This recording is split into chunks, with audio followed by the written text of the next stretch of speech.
అయితే అన్నిటి అంతము సమీపమై ఉన్నది.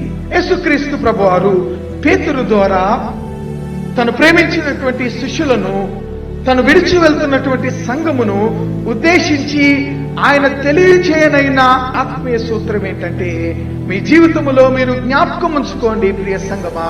అదేమంటే, యేసు ప్రభువారు మరలా తిరిగి రానయ్యున్నాడు.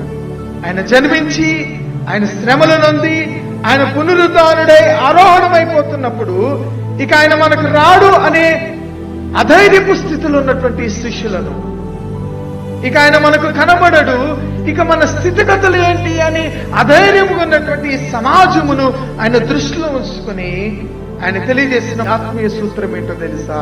నేను మరలా తిరిగి రానున్నాను, నేను మరలా తిరిగి రానయ్యున్నాను కనుక మీరు నిరంతరము జాగ్రత్తగా ఉండాలని.